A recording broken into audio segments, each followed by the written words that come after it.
President Draupadi Murmu presents silver trumpet and trumpet banner to the President's bodyguard.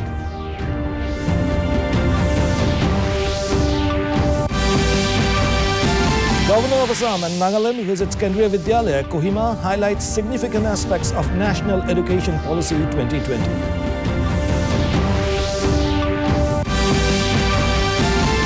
Veteran Assamese actor Nipon Goswami passes away. Prime Minister Modi, Chief Minister Sharma condoles death.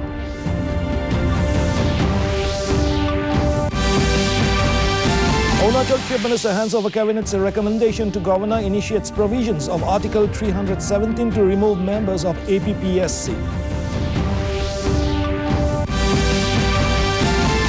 And in T20 World Cup, India defeat Netherlands by 56 runs. Welcome to the Northeast News Bulletin. This is Hans Raj bringing to you the stories in detail. President Draupadi Murmu presented the silver trumpet and trumpet banner to the President's bodyguard at a ceremony held at the forecourt of Rashtrapati Bhavan today. The presentation parade was followed by an audio-visual presentation highlighting the history and significance of the silver trumpet and trumpet banner and the modern-day role of the PBG. Being the President of India's own troops, the PBG has the unique distinction of being the only military unit of the Indian Army privileged to carry the President's silver trumpet and trumpet banner. Coinciding with Azadi Ka Amrit Mahotsav being celebrated across the country, I congratulate the PBG for their excellent military traditions, professionalism and discipline in all their tasks. The nation is proud of you and is in appreciation of your service. I would like to emphasize that this honor bestowed upon you carries with it an added responsibility, more so since you are all my personal troops. I am confident that you will strive with dedication, discipline and valor to maintain the highest traditions of Rashtrapati Bhavan and be an ideal role model for other regiments of the Indian Army. The Indian Army is celebrating the 76th Infantry Day today. Defence Minister Rajnath Singh has said the centre's aim is to implement the resolution unanimously passed in the Indian Parliament on 22nd February 1994 to reclaim the remaining parts of Kashmir such as Gilgit and Baltistan in Pakistan-occupied Kashmir. Attending the Shaurya Divas celebrations in Srinagar today to commemorate the air-landed operations of the Indian Army at Budgam Airport in 1947, which ensured the first civil-military victory of independent India, the Defence Minister pointed out that some areas illegally occupied by Pakistan are still devoid of that progress. He stated that Shaurya Divas gives the nation an opportunity to remember the valor of the bravehearts and inspires the people to take the country to greater heights with unity and dedication. अपने हजारों साल के इतिहास में इस देश ने अनेक ठोकरें खाई हैं, पर अपने वीर जवानों के दम पर यह बार-बार उठा है. Union Home and Cooperation Minister Amit Shah presided over the two-day Chintan Shivir held at Surajkund in Haryana from today. Home Ministers of states and the Lieutenant Governors and Administrators of Union Territories are participating in the conference. State Home Secretaries, Director Generals of Police and Director Generals of Central Armed Police Forces and Central Police Organizations are also attending the Shivir. Various topics will be discussed in the 6 sessions in the conference. The objective of this Chintan Shivir is to prepare an action plan for the implementation of Vision 2047 and Panch Pran announced in the Independence Day speech of Prime Minister Narendra Modi this year. It aims to bring more synergy in planning and coordination between various stakeholders at centre and state levels. PFI पर प्रतिबंध लगाया गया, NIA को extra territorial क्षेत्र अधिकार देने का काम भी किया गया है और आतंकवादी. The Governor of Assam and Nagaland, Professor Jagdish Mukhi, visited Kendriya Vidyalaya, Leri, Kohima and had an interaction with the students and teachers today. Mukhi, in his brief address, stated that Kendriya Vidyalaya has emerged as one of the prestigious schools in the town. He also reminded that as we celebrate the 75th anniversary of India's independence, we should be proud of our freedom and that now is the time to reflect on our achievements with pride and hope. Mukhi further highlighted the significant aspects of the National Education Policy 2020, which is a progressive and future-oriented initiative and addresses critical issues such as equitable access to higher education. Veteran Assamese actor Nipon Goswami died at a private hospital on Thursday following a prolonged illness. He was 80 and is survived by his son and daughter-in-law. As soon as the news of the death of the popular actor was received, fans flooded the hospital to catch the last glimpse of the actor. Thereafter, his mortal remains were taken to his residence in Hydroelectric and tributes were paid by the state government, representatives of various parties and organizations, political leaders, artists and relatives. Cabinet Minister Ashok Singhal paid tributes to the actor and informed that his mortal remains will be kept at the Jyoti Chitravan tonight and will be cremated tomorrow, wherein the last rites will be performed.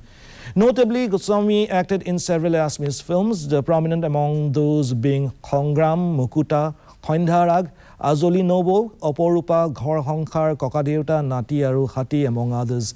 He had also acted in few Hindi films along with few television serials. আজি ৰাতিপুৱা 9:15 মিনিটত তেখেতে দেহাটো ত্যাগ কৰিলে আৰু তেখেতৰ হাজাৰ হাজাৰ লাখ লাখ তেখেতক ভাল পোৱা মানুহক তেখেতে এৰি। Meanwhile, Prime Minister Narendra Modi mourned Goswami's demise and offered condolences to his loved ones through his Twitter handle. He said Goswami's diverse works will be remembered by several film lovers for years to come. Union Minister Anurag Thakur took to Twitter to express his sadness and said Nipon Goswami's contribution to the Assamese film industry is immense. Governor Professor Jagdish Mukhi also took to Twitter to mourn the demise of Goswami. Further, Chief Minister Himanta Sharma offered condolences to Goswami's family. In his emotional tweet, the Chief Minister recalled working with Goswami in the film Kokadeuta Nati Aru Hati.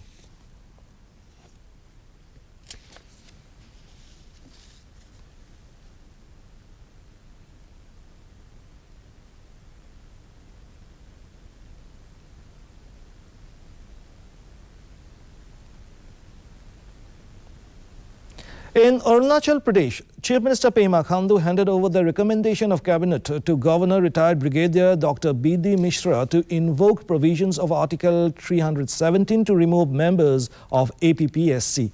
He said the state government is determined to take the process of cleansing of APPSC to its logical conclusion in larger interest of the youth. Earlier, the Cabinet had recommended to initiate the provisions of Article 317 for removal and suspension of 4 members of APPSC.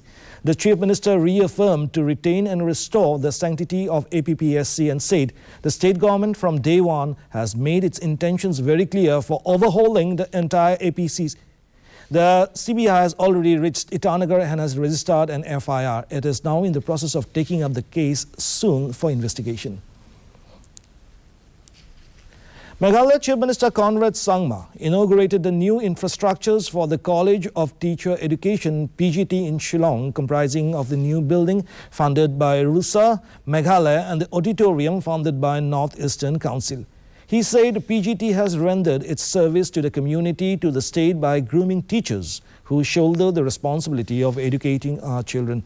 Chief Minister Sangma said the new infrastructure will further their efforts.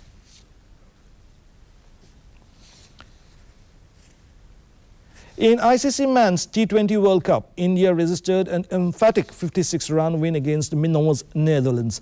Chasing a target of 180 runs, the batting lineup of the Netherlands crumbled against the steady bowling attack of India. For India, Arshdeep, Bhuvaneshwar, Ashwin and Akshar bagged 2 wickets each and Shami got 1.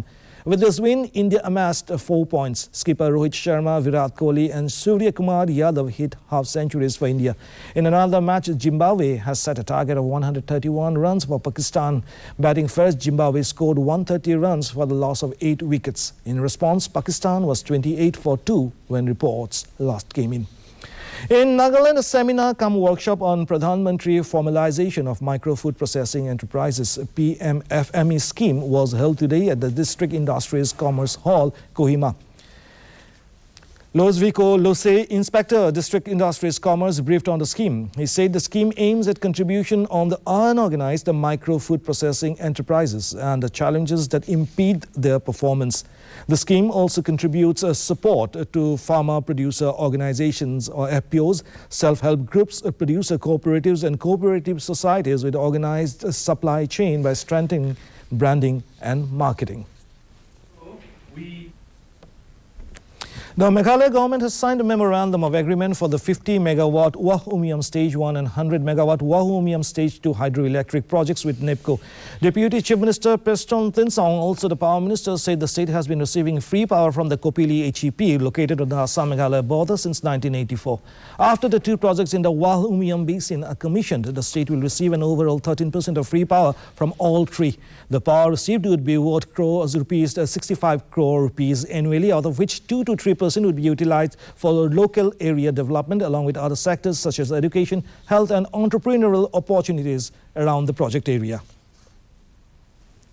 Staying with Meghalaya, 3 arm wrestlers from the state who won gold and 2 bronze medals respectively in the recently concluded 43rd World Arm Wrestling Championship 2022 in Antalya, Turkey, received a warm reception on Wednesday upon their arrival. The winners include Margaret Pathol from Umsning, who won gold in 69 kg women category, Miriam Umlong, Kunsiam Angel Mary, who won the bronze in the same category, along with Alexander Lingdo from Jayantia Hills, who won bronze medal in the 80 kg man category.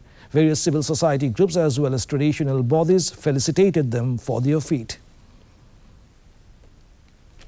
With an aim to improve the livelihood and encourage entrepreneurial qualities of the fish farmers of Meghalaya, the Department of Fisheries organized the 6th State Aqua Fest on Wednesday at State Central Library premises.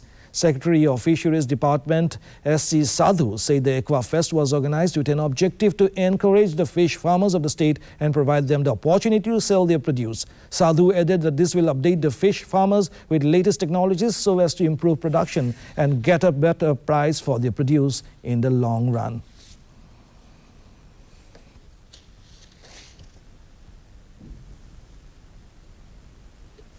And to end the news, the main points once again. President Draupadi Murmu presents silver trumpet and trumpet banner to the President's bodyguard.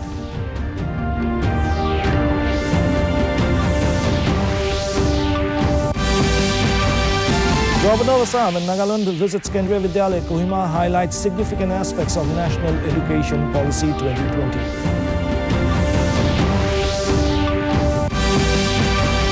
Veteran West News actor Nipon Goswami passes away. Prime Minister Modi, Chief Minister Sharma condoles death.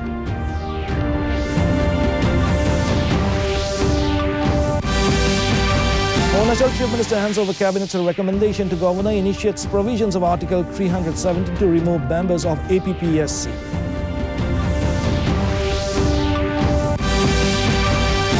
And in T20 World Cup, India defeat Netherlands by 56 runs. And that brings us to the end of this evening's bulletin. Thank you for tuning in. Namaskar.